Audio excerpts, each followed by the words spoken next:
Hello friends, मैं हूं आपका दोस्त गौरव और आप सभी का एक बार फिर स्वागत है आपके अपने यूट्यूब चैनल डेंट टॉक में।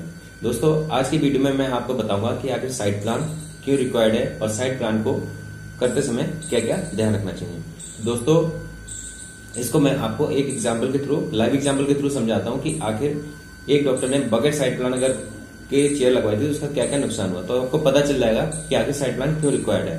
तो दोस्तों, एक डॉक्टर ने क्या करा कि मेरे से चेयर लेने से पहले अपने आप ही सारी साइट प्लान करा ली। तो उन्होंने क्या करा था, बेसिकली उन्होंने चेयर को बिल्कुल बीचों बीच प्लान कर दिया। तो अब उससे हुआ क्या कि उनके पास जो क्लिनिक में स्पेस था वो खत्म हो गया। तो पहला नुकसान तो ये हुआ। दूसरा नुकसान का ये हुआ कि अगर वो चेयर को वॉल के साइड प्लान कर दे, ठीक है, तो उससे उनका ये फायदा होता है कि जो एक्सरे नॉर्मल आर्म में उनका काम हो जाता उसकी जगह उन्हें सीजर आर्म में लेना पड़ा। तो इसका उन्हें नुकसान क्या हुआ कि अब सीजर आर्म के लिए आपको पता है कि अगर आप लेते हैं तो एक्स्ट्रा कॉस्ट जाती है। तो अब उनका क्या हुआ कि उन्हें जबरदस्ती आइटम भी अपग्रेड करना पड़ा। और तीसरा नुकसान ये हुआ कि अब उनका जो कम पैसे में काम रहता है उसकी वजह से उनका एक्स्ट्रा पैसा खर्च हुआ। तो दोस्तों, ये रीजन होता है साइट प्लान करने का, ठीक है। तो इसलिए कभी भी चेयर आप लेते हैं तो मेरा सजेशन ये है कि चेयर सबसे पहले आपको चेयर डिसाइड करना चाहिए सो दैट उसके अकॉर्डिंग साइट प्लान हो सके। और साइट प्लान भी आपको खुद नहीं करनी चाहिए, आपको चाहे कितनी भी नॉलेज हो, आप जिस डीलर से या जिस कंपनी से लेते हैं उसके इंजीनियर को बुला के साइट प्लान कीजिए। क्योंकि उसके भी मैं रीजन बताता हूँ कि बेसिकली क्या होती है। कुछ जो चेयर्स आती हैं उनमें जो पॉइंट्स होते हैं वो लेफ्ट साइड में होते हैं और कुछ जो चेयर्स आती हैं उनमें जो पॉइंट्स होते हैं वो नीचे होते हैं, ठीक है। तो पहले तो ये समझ लीजिए कि आगे साइट प्लान कितने रिक्वायर्ड क्यों है, ठीक है, और कैसे करनी चाहिए, ठीक है। अब साइट प्लान करते समय आपको क्या क्या ध्यान रखना चाहिए ये भी मैं आपको एक्सप्लेन करता हूँ, ठीक है। तो चेयर जो बेसिकली होती है, आपको हमेशा ध्यान रखना चाहिए कि चेयर की जो वाटर यूनिट होती है वो आपको बॉल के साइड होती है, ठीक है। अगर आप राइट हैंडेड है, ये राइट हैंड के लिए मैं बता रहा हूँ, अगर आपको चेयर की साइड प्लान करनी है तो वॉल के साइड प्लान करनी चाहिए। इसकी जो लेंथ होती है वो भी मैं आपको बताता हूँ, बिल्कुल 6.5 फीट डिक्लाइन करके होती है, प्लस 1 से 1.5 फीट आपको अपने वर्किंग के लिए स्पेस चाहिए। तो कम से कम जो डिक्लाइन करके स्पेस चाहिए वो 8 फीट तो लेंथ चाहिए और 3 फीट चौड़ी होती है, ठीक है। प्लस 1 फीट जो होता है वो आपको अपने स्टूल रखने के लिए, अपने वर्किंग के लिए। तो कम से कम आपको वॉल से 4 फीट स्पेस मिनिमम चाहिए। तो इतना तो मिनिमम रिक्वायर्ड है।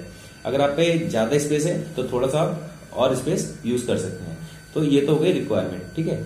अब अगर आप बात करते हैं कि चेयर को लगाने के लिए क्या क्या पॉइंट की रिक्वायर्ड होती है तो मैं आपको बताता हूँ।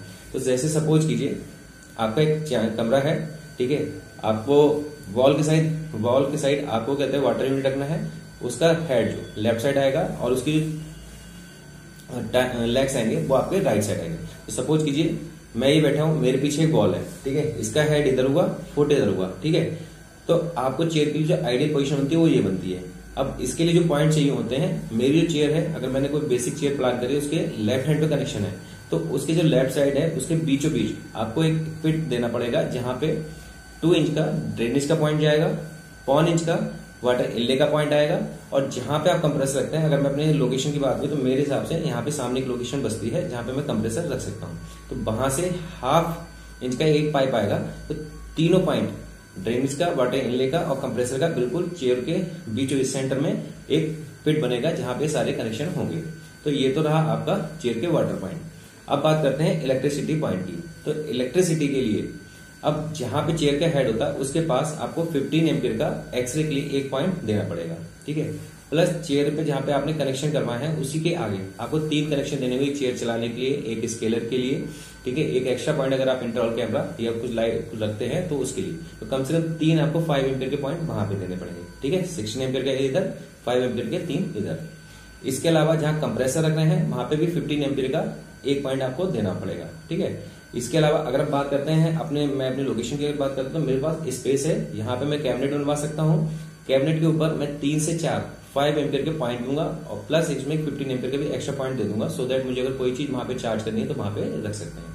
तो अब आप देखेंगे बहुत कम स्पेस में, ठीक है, मैंने चेयर लगा दी, एक्स लगा दिया, कंप्रेसर लगा दिया, इधर कैबिनेट हो गया। अब जो राइट साइड में मेरे पीछे स्पेस बच रहा है यहाँ पे मैं अपनी कंसल्टेशन टेबल लगा सकता हूँ, ठीक है। तो इस तरीके से पेशेंट सामने इंटर आएगा, मुझसे कंसल्ट करेगा, अगर मुझे जरूरत होगी तो मैं इधर चेयर पे लाके उसे ट्रीटमेंट कर दूंगा। तो दोस्तों, बस इस चीज का आपको ध्यान रखना है कि साइड प्लान आपको करा के ही अपनी चेयर लगवानी है। इससे आपको बहुत अच्छा इसमें निकल के आएगा और आपके क्लिनिक में एक एस्थेटिक लुक आएगा, ठीक है। अब मैं एक बोनस टिप भी देता हूं कि अगर आपकी अपनी प्रॉपर्टी है तो आप क्या कहते हैं अंडरग्राउंड पाइपिंग कराइए। बट अगर आपके ऐसे पॉइंट है कि अगर आपको बाहर कहते हैं पाइप दिख रहे हैं तो उसमें आप एल बैंड में एक ऐसे बटन इस तरीके से बटन उस पर एल शेप में लगा दी, जिससे कि जितने भी पाइप्स हैं सारे के सारे उसके अंदर छिप जाएंगे और आपकी क्लीनिंग में एक एस्थेटिक लुक आएगा। तो दोस्तों इस वीडियो में इतना ही, ठीक है। अगर फिर भी अगर आपकी कोई इंक्वायरी है आप मुझे कॉल कर सकते हैं या कमेंट बॉक्स में कमेंट कर सकते हैं, सो दैट मैं आपको गाइड कर सकूं। और अगर आप दिल्ली एनसीआर के हैं प्लस बाहर के भी अगर हैं तो आपको न्यू सेटअप के लिए आप मुझसे कांटेक्ट कर सकते हैं। हम लोग सारे कहते कंपनी के मोस्टली ब्रांडेड कंपनी के सारे इक्विपमेंट रखते हैं, तो जहां जहां पे हमारी सेल सर्विस होती है वहां पे हम सारा सेटअप प्रोवाइड कराते हैं। तो दोस्तों इस वीडियो में इतना ही, मिलते हैं नेक्स्ट वीडियो में। Till then thank you so much.